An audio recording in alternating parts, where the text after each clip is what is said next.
this mindfulness is a practice that you know very well what it means. It means that you're either not too much in the past, not too much in the future. You should be in the present. To develop this mindfulness, how to do it? How to develop that present awareness? There was a book which I was reading.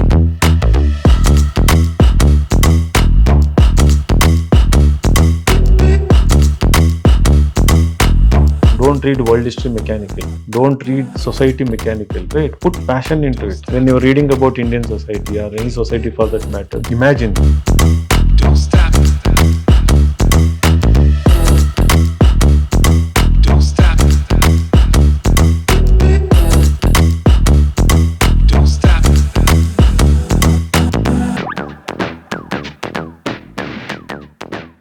Life is full of distractions. In fact, the moment I completed this statement, your mind would have gotten distracted by some random things. You probably might be thinking how long this video will be for.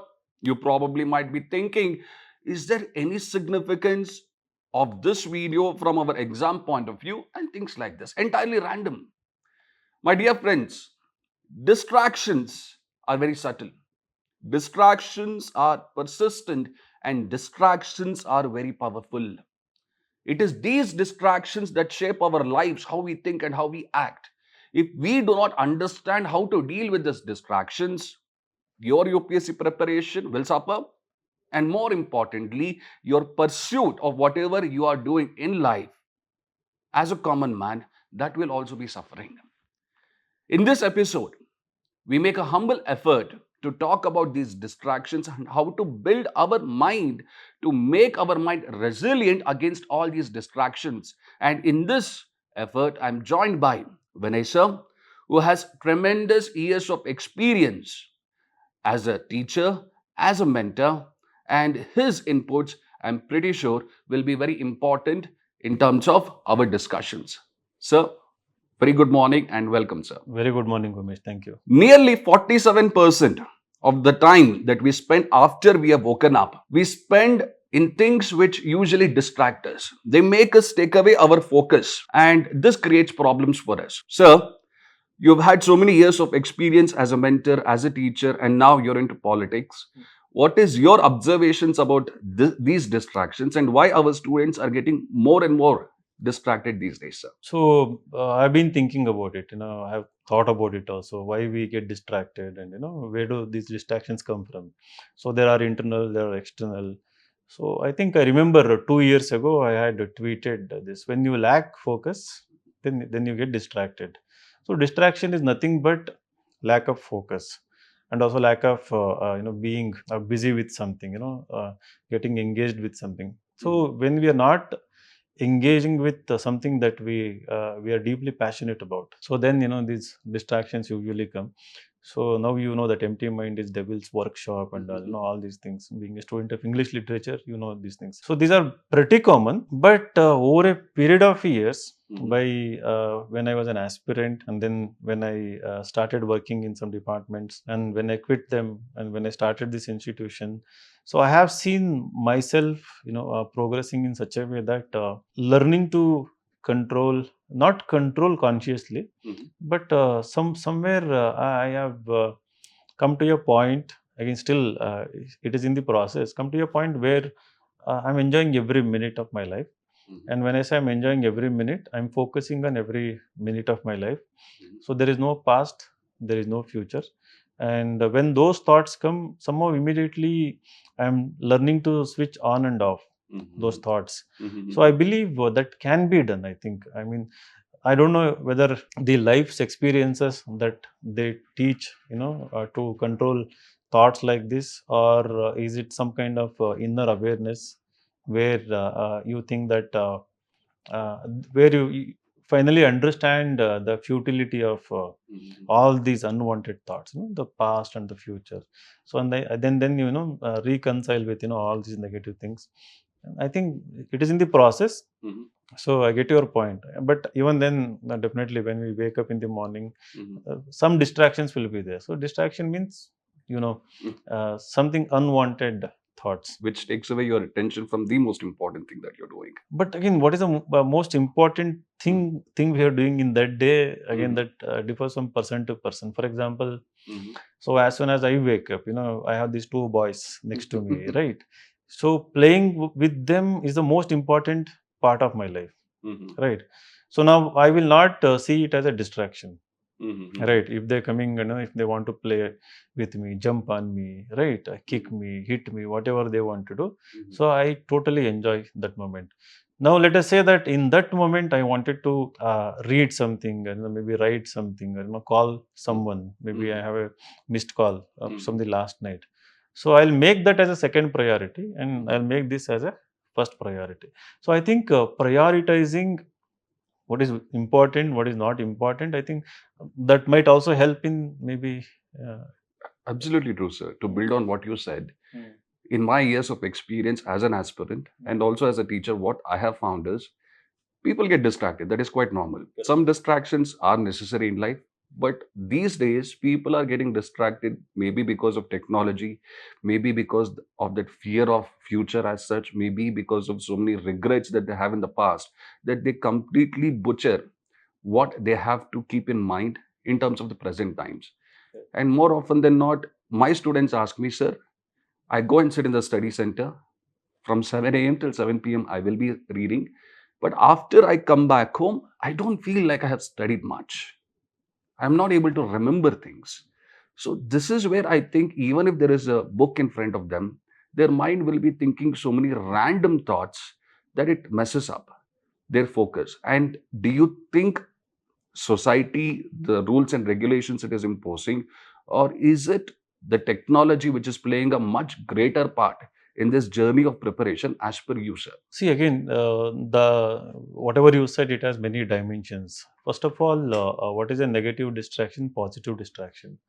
So when somebody is reading, like if you're getting distracted by a friend, you really don't like, right? Come, let's go for a coffee, or come, let's go for a walk or something.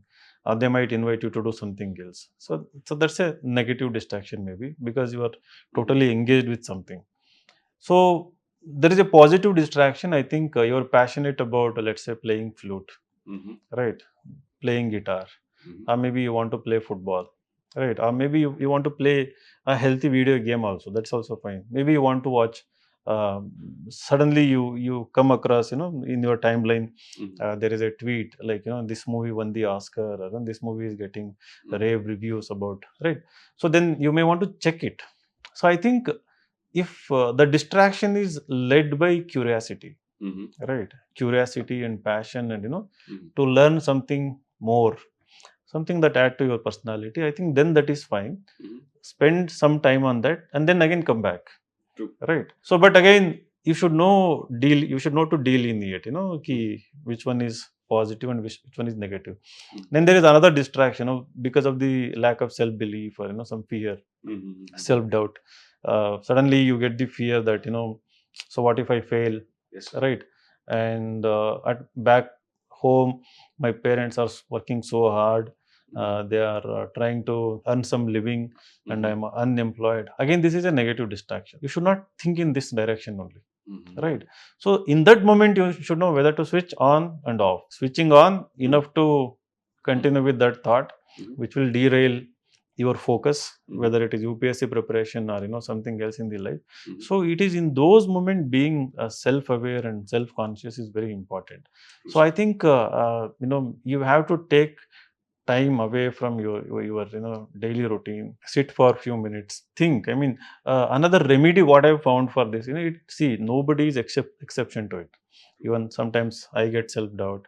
So Mhm. we have these issues. So, but how I overcome is that, suddenly in that moment I become ambitious. These are stupid ideas, like, Mhm, I want to become prime minister of this country. Maybe I want to reform education system in this country. So I want to reach a very good position, and I want to read 1,000 books. mhm, Right. mhm, So I want to read, like, yesterday I bought a book by Noam Chomsky about power. mhm, The title itself is Understanding Power. mhm, Now I want to read it. mhm, Right. Now the mind was wandering somewhere. mhm, Right. The book came. mhm, Now suddenly I read the introduction. I mhm, read the first chapter. mhm, So now I want to continue with that, because I want to understand, the very structure of power, nature of power, how power works everywhere. So I think these positive distractions, somewhere they keep adding value to your personality, even if in that moment it feels like Mhm. you are getting distracted. So I Mhm. think somewhere we have to develop that attitude. So 7 p.m. you go back home, right?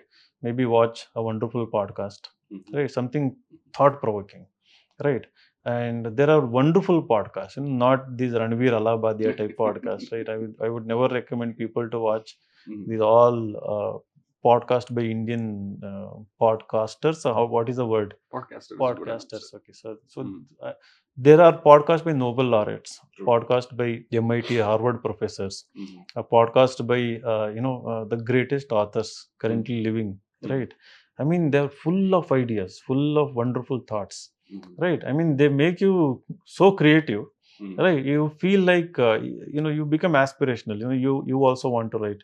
You also want to learn more. You also want to contribute. You also want to talk about this. Mhm. You want to discuss these ideas, right? I think being in that cycle, I think Mhm. every day helps one stay positive, as well as Mhm. you will never complain that you wasted your time or you got distracted. Yes. To add on to what you just said, in terms of what sir was speaking as positive distractions, maybe from my point of view, I will call it as habits, probably hobbies as well. And in terms of what sir was talking about, there's so much of content which is available to you on YouTube or any other platform. You need to have the ability to choose what is good, what adds more value to your preparation or to your life. But this happens in rarest of rare situations. I've seen individuals who have done extraordinary work in terms of what sir was talking about in their domain. But if you go and watch their videos, the views for those videos are on the lesser side. And on the other side, the podcasters that sir mentioned about, the content over there is very shady. But nevertheless, they have so much of likes, they have so much of views.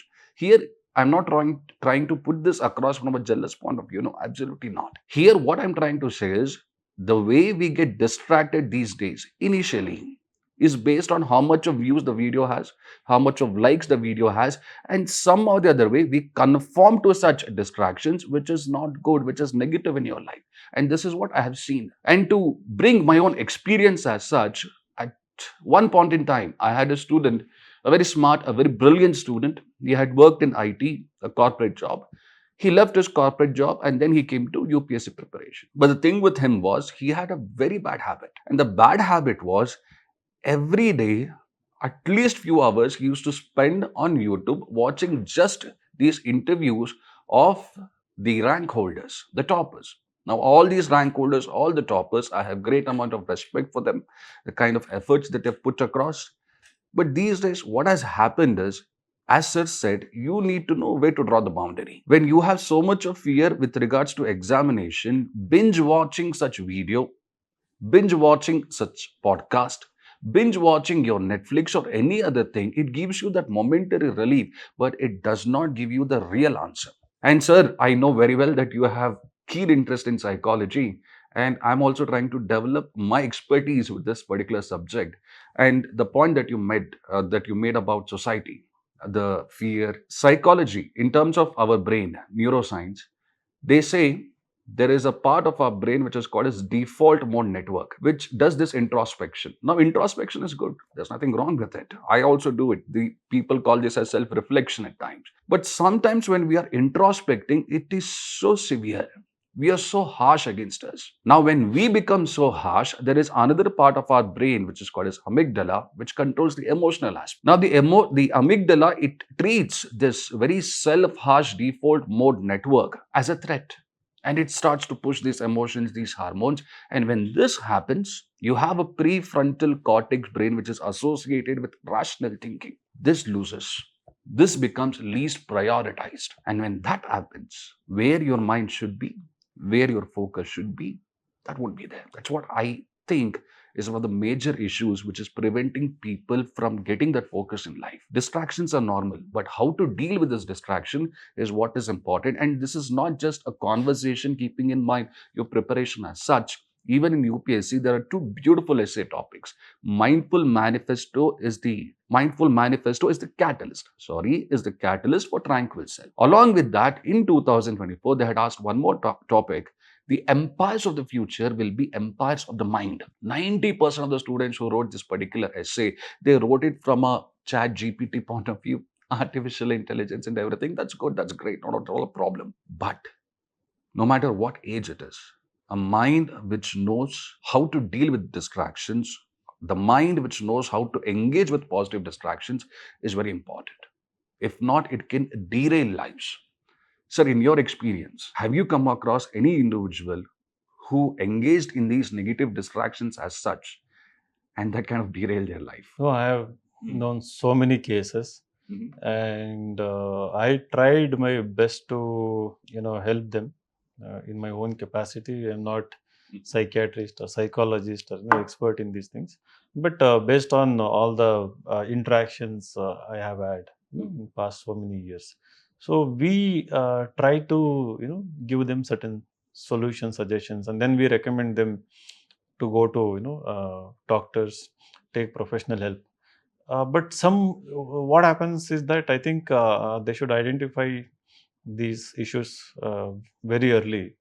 And this in UPSC, what happens nowadays? Everybody, I won't say everybody, many people have this habit nowadays to find the solution by themselves, by using maybe online tools, uh, by listening to the people around them, who are not at all experts. So, just to add on to this, these days, what I've learned, it's an MIT study. People are using ChatGPT for their emotional problems. Correct.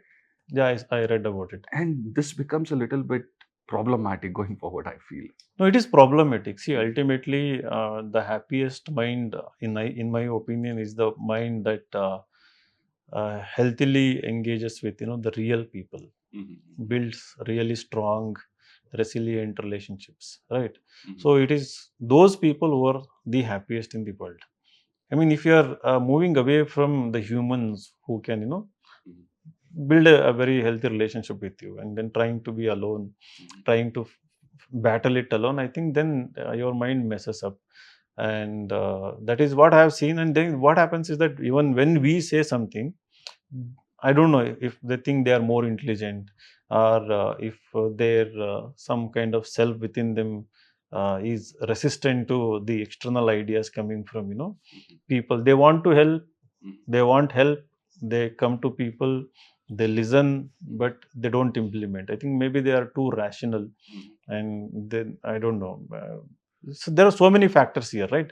So then I have seen many people quitting the preparation and moving away from their ambition, settling for smaller things in life. I'm not sure if they're happy or something, but I think this problem can be definitely addressed. So earlier you were talking about hippocampus, prefrontal cortex, and amygdala and all.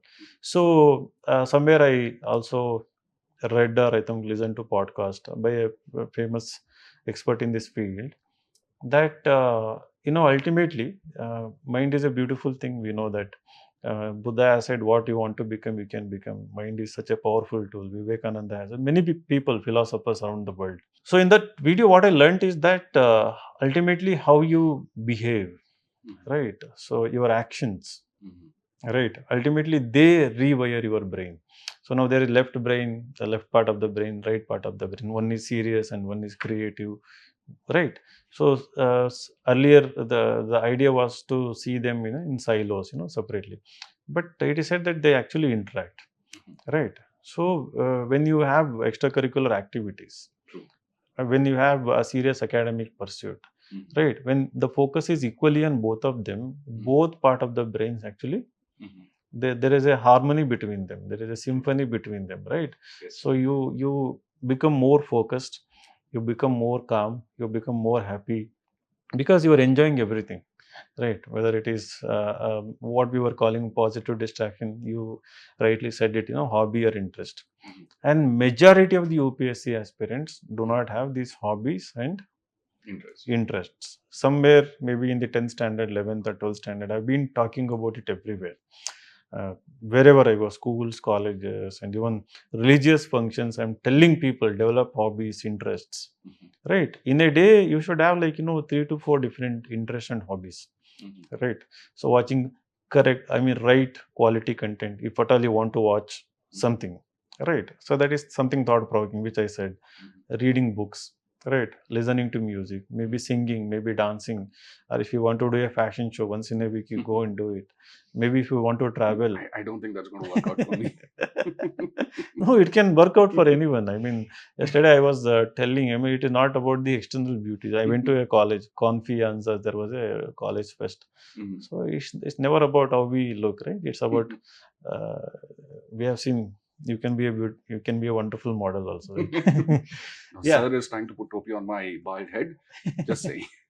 So being bald is beautiful nowadays, right? That is what some people say, sir. No, it is actually true. Anyway, fine. So these thoughts and all these derailing and all, I think it's our own making.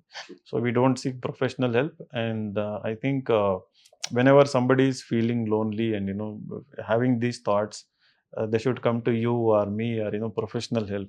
Should open up. There is nothing wrong in, there is nothing to be ashamed of. To come and share your dark secrets and the things you are battling, and the wrong habits that you have developed, right? Because of some reason. So there is always a cause and effect, right? So you can come and discuss it. Everything can be remedied. True, sir. So, to add on to what you just said, as a teacher, as a mentor, one thing that really hurts me is when I open the newspaper and I see that there are students who committed suicide. It really hurts. It takes away a part of my soul, and I'm not trying to exaggerate. This truly hurts. And this is not just something associated with UPSC competitive examinations. Unfortunately, it is a trend with every other competitive examinations we have, IIT, JEE. I remember in the month of Jan 2025 itself, by the end of the month, there were 4 suicide cases which had happened in an IIT. Which IIT, I unfortunately don't remember, but there was an article on this. And just couple of days ago, I read one more article which said that a student in ORN committed suicide, and this really broke me when I read that particular article. What I think is the greatest impact of you getting distracted is it makes you lose your own sense of self-worth. You get distracted and you tend to think from all those negative voices inside your head, you're like this, you're like that, so many other things. And this messes up your confidence, your self-belief that sir was talking about. Don't do that. And sir rightly said, when you feel that there is even a 1% of your mind thinking in such kind of a vicious cycle, you have to break it. You have to break it. You can come and contact us anywhere at Insights. We will always be happy to help you. Non-OGP, OGP, these kind of differentiation doesn't exist at Insights. Moreover, sir spoke about developing certain interest, and I think when you understand how your brain works, how your mind works, it really gives you a lot more weapon, so to say, to tackle all these monsters which might be there inside your brain. And if there is a necessity, please do seek professional help. There is nothing wrong with it. Don't be stigmatized by it. When you cannot deal with these distractions, there is every chance, every possibility that you might look for certain short-term pleasures. It might be drugs, drinks, binge watching, social media addiction, and various kind. And this is not good. Eventually, we all have to wake up. We have to face the music, so to speak, and deal with these distractions. Do not put off dealing with distractions for another day. Sir spoke about books, and I feel if you want to understand the nature of your brain, you have to start with certain neuroscience books. If you want to understand how your mind works, there are books for that as well. And when I was reading one such book, there is a very beautiful concept called as neuroplasticity. Now, this concept of neuroplasticity, it teaches us how our brain is built and designed in such a way that it can adopt to varying situations. How to do that, you have to understand. Sir, in your case, as a mentor with n number of years of experience, have you come across any student who was distracted as such, but overcame their distractions and achieved success in this UPSC journey as such? So I won't say distracted. There are, yeah, of course, distracted also in a way that they were failing multiple times, and with every failure there was a big distraction. They wanted to just quit. and they would go and do some sundry jobs here and there, and they would also go and waste a time also 3-4 months trying to, I don't know, it was I have seen many of them actually. At least two I can remember. I don't want to mention their names. So they came back very strong. One in sixth attempt got rank and IAS also. So one another in fourth attempt. So he also got IPS also. But they were in constant touch with us, right? So we were able to, we gave job also here at InsightsIAS, like as evaluators, content creators, and we have been doing that for a long time. Anybody who fails after reaching interview stage or writing mains, so we do understand the kind of pain they are going through, because they have spent significant time here, like 3, 4, 5 years. So we've been doing that. I think some people don't have that very attitude of going and sharing things, feelings, and seeking help also, whether it is help in terms of job. So if it is available, we are always giving, provided of course there is the requirement of quality also, then we give them opportunity, like if we can, as long as you are able to provide quality. So all these are there, and through that process I have come to know that people have succeeded, because we cannot follow and engage everyone here. Those who come to us, they're in constant touch, we know about them, right? Some people just, I don't know, they vanish. So we don't know where they go back and where they settle. So mostly into low paying jobs, right? I think maybe some other government jobs where lifelong regret is there, lifelong guilt is there, and that somehow manifests in negative behavior. So I have seen those cases also, right? So when you again that behavior doesn't end uh, within their influence, sphere of influence, then it kind of is transferred to when they get married to wife, and when they have children to children, right? So this has happened in Indian society. So when you mentioned neuroplasticity, like even I am very curious about when I learnt about it.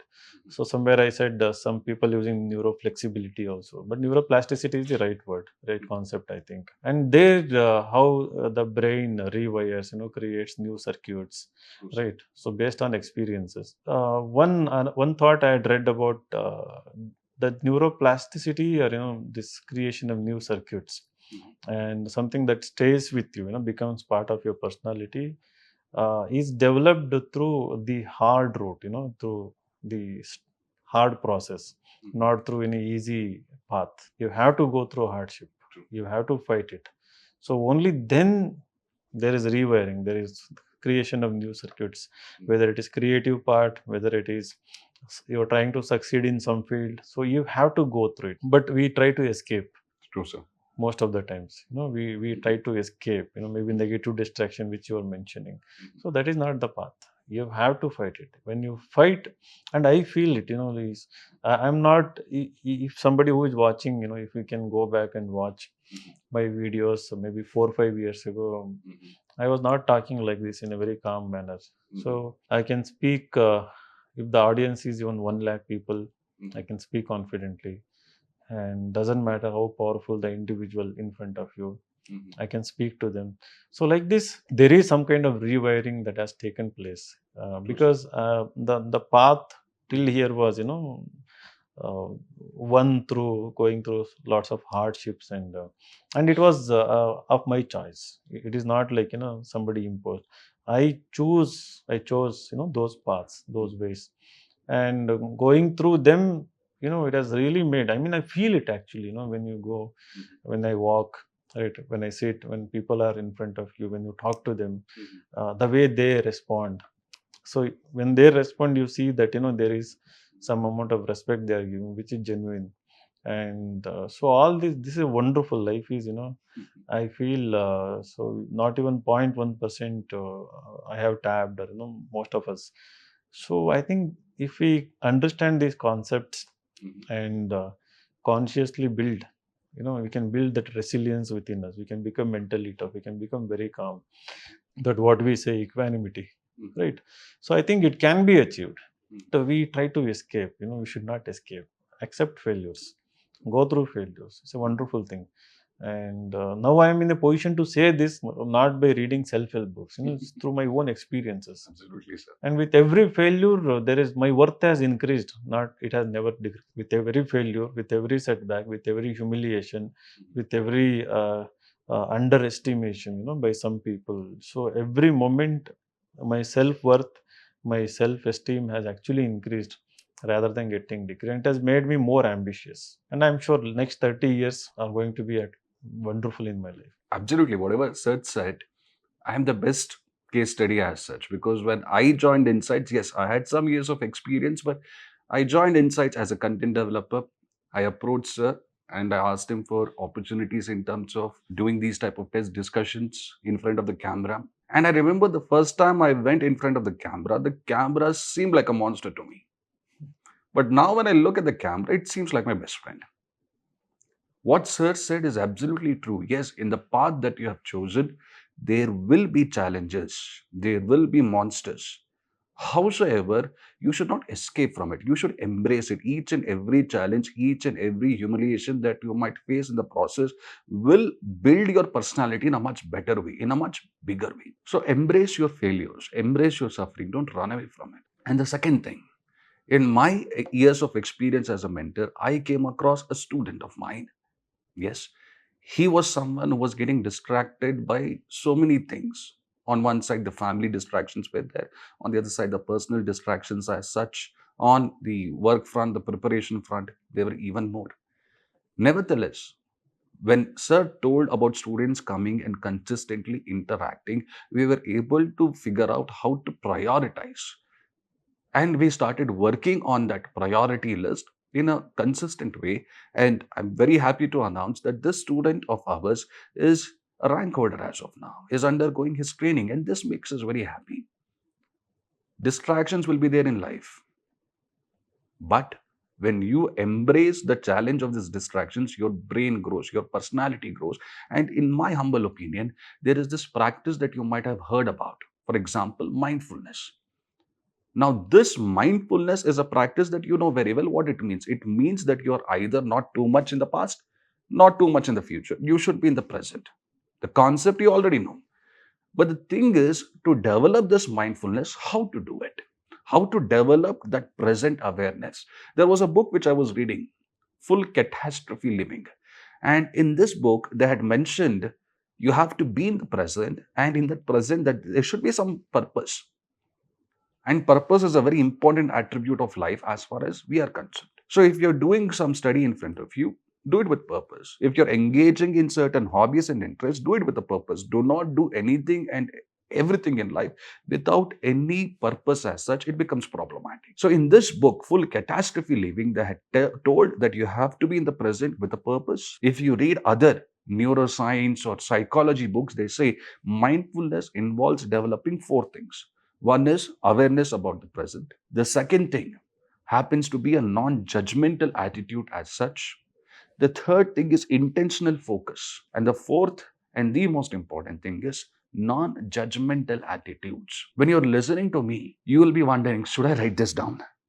Will it be useful for me in my examinations? Don't do that. That comes later. When you're listening, listen actively.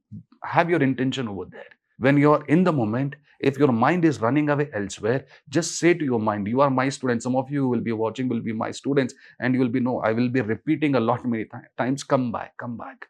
Because I know your mind wanders in so many different directions. So if it is doing the same thing as of now, come back. Wapas banni. Getting my point? Mindfulness, and as Sir clearly told, it's not something which is set in stone. You might have your own ways to achieve it.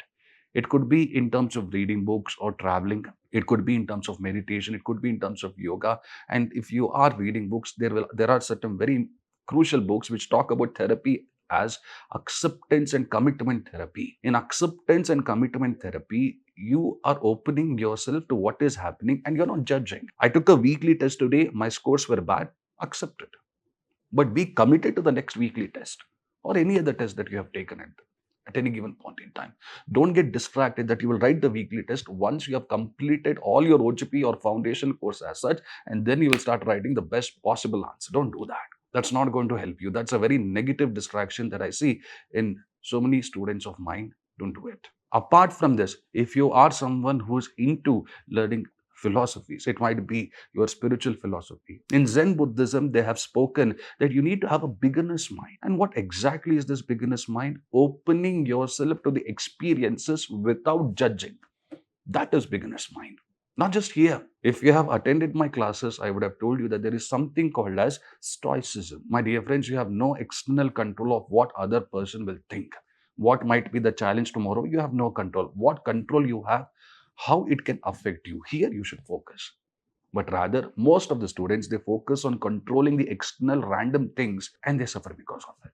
So in your experience, what is that one practice which helps you to be in the moment, have that mindfulness as such? So there is no conscious effort. I really don't like self-help books, and I remember reading only two books so far. When I was in 8th standard, You Can Win. Mm. In Navodaya school, I had read because my friend was reading and doing all the exercises, Mm. and I read the book. It was a wonderful book, and there's lots of stories. And then in the initial years of my preparation in 2006, The Monk Who Sold His Ferrari. I read that book. So many So, people write that, sir. Even acha, to this day, you there is a answer. I think should they never bring a lot of self-help books. should never write any self-help books Mhm. in your never quote them in your essays. Mhm. So I really hate it. I think English professors who evaluate your essay, they will also hate it.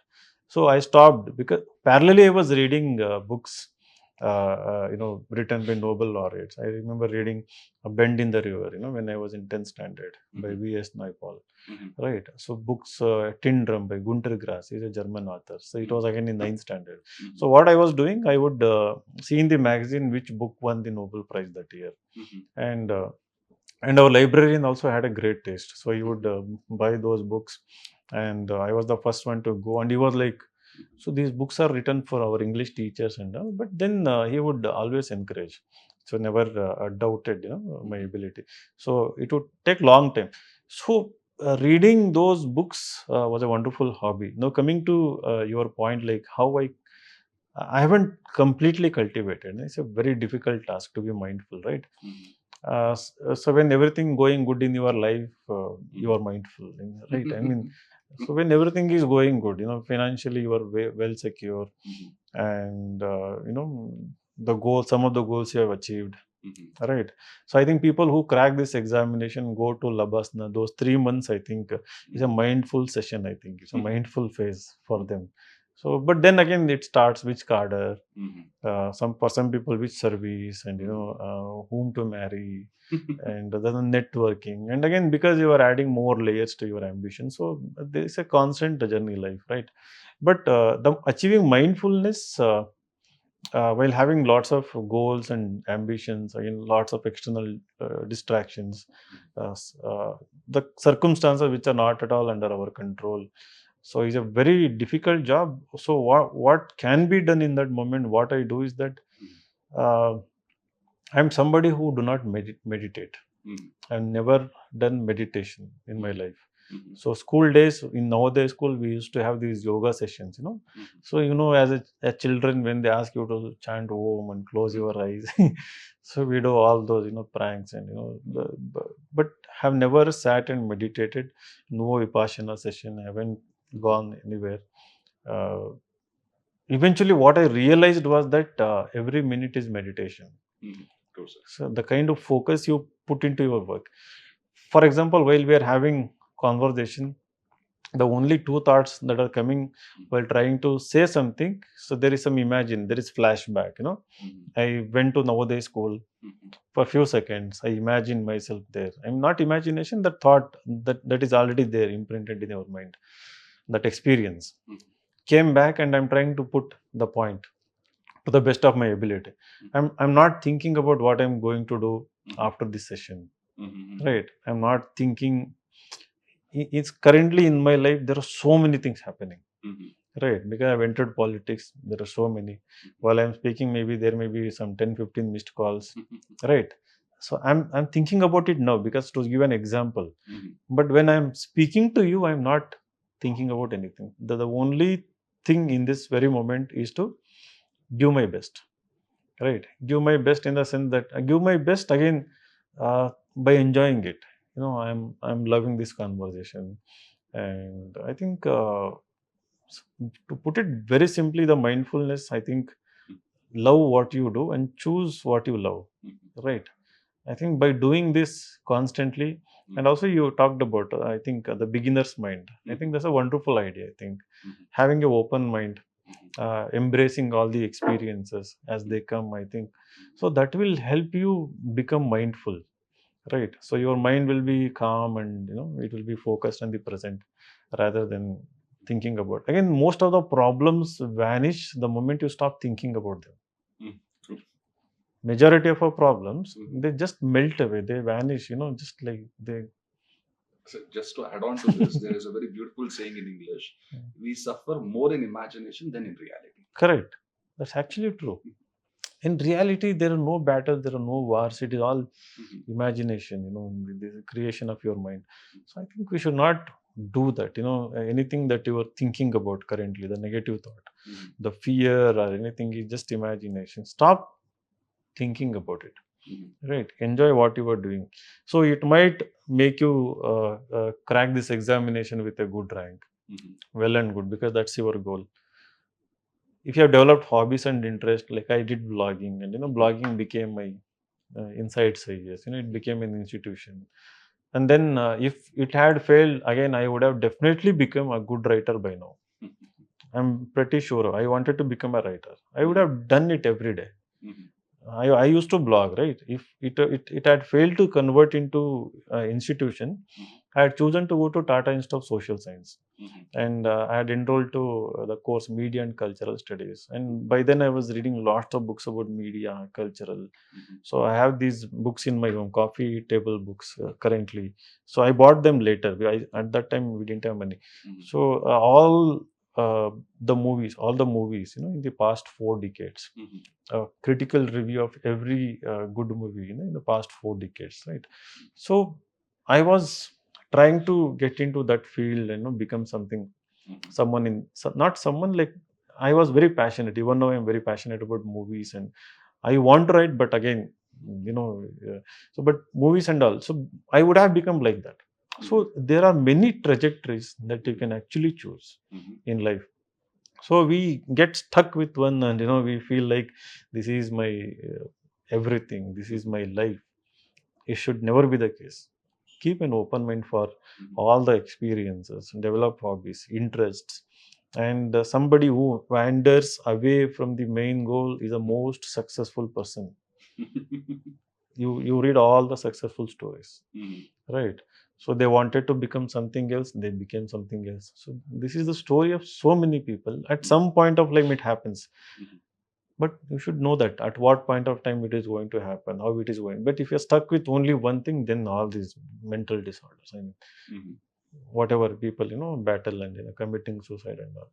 So I think it's a narrow understanding of the life, narrow understanding of our culture, I mean the society around us, the world around us. So you lack. Again, you read mechanically stuff. Don't read world history mechanically. True. Don't read society mechanically, right? Put passion into it. When you're reading about Indian society or any society for that matter, imagine, right? Understand, right? And love it, right? I think by putting passion into what we are learning and understanding, I think you are going to have a comprehensive understanding of the world, humanity, and then I think you'll feel part of it, and you'll feel better being part of it, and maybe you can choose some other path. So that is important, I think. True, sir. And sir spoke about reading, sir spoke about movies. I have had conversations with sir, and his insights, be it in terms of books, be it in terms of movies, is absolutely wonderful. And I think sir's favorite movie, if I ask him as of now, top of the mind, which movie would come, sir? Which one would it be? So Godfather, I love Godfather, and then the movie Parasite, right? I love that movie so much. I think when I love so much means I appreciate it, right? And then of course, in terms of the entertainment factor and the kind of climax, Shawshank Redemption, those movies. So I love. I mean, there are like good romantic comedies also. Like many of the movies, Julia Roberts movies. Some of the movies are there. Tree and Love, I guess. Huh? Yeah, that is also there. One more movie with the British actor. What is his name? I forgot. Nottingham. Nottingham. I mean, yes. So I mean, Mhm. wonderful. But all-time favorite, Interstellar is my favorite. If at all I have to choose one movie, Interstellar. Mhm. In theater, I watched it at least 4 to 5 times, Mhm. and then every time I open, this thing. Amazon Prime Video or Netflix. In that is there, I watch some Mhm. scenes from the movie because Mhm. why I loved that movie so much. Apart from all the physics in it, Mhm. giving that message, love as one dimension in the universe, Mhm. right? Uh, there is a scene like that robot asks, right? Mhm. How are you sure that what you are going to through send that Morse code is Mhm. going to be seen by your daughter, Mhm. right? That watch, which Yeah, sends the yes. code. So how are you sure? Mhm. So he says that love, Mhm. right? So love has a dimension. So he's in a structure called tesseract in a Mhm. black hole Mhm. built by future humans, Mhm. and from there he sends the code, Mhm. and that is transmitted. The watch ticks like the minute and the those. So she comes back, Mhm. right? She comes back. There is a some kind of sixth sense or something, Mhm. and what you call gut feeling or something, right? So I think that is true in my opinion. Mhm. So we have had so many such instances. We don't give import. I mean, I think we don't consciously think about those moments. Mhm. I think every human being goes through such moments. Mhm. So there are what we call them coincidences. We call them some kind of. Sometimes we say telepathy and all. I Mhm. think somewhere it is there. I think so. I love that movie. Thank you, sir. And to add on to what Sir said, Sir spoke about books, movies. I do enjoy that, but my favorite pastime in terms of being mindful as such is journaling. And this is something that I have been doing since the last few years. And this has helped me to focus on the present. This has helped me, as Sir said, to do things with a lot of passion. Journaling, if is it something that you are interested in apart from books and movies as such, you can take it up. And to end from my end, I would say whatever you do it with passion. Yes, there will be fear, but fear is a motivation for you to be better. Passion is the most important thing. Play your role in life with such passion that even after the curtains fall down, the applause should not stop. This is not my quote. This is a quote given by a colonel, Colonel M.N. Rai, who sacrificed his life in the line of duty. I'm just quoting him. So, any last words to our students as of now? So have a bigger picture in your life. Life is larger than you or me or anyone. And I think we have to enjoy it thoroughly and keep an open mind and don't see UPSC as an end in itself. IAS. Even after becoming IAS, the struggles won't stop. You have to see beyond it. I mean, in simple words, I would say that don't be harsh on you. Enjoy the life. Thank you, sir. Thank you.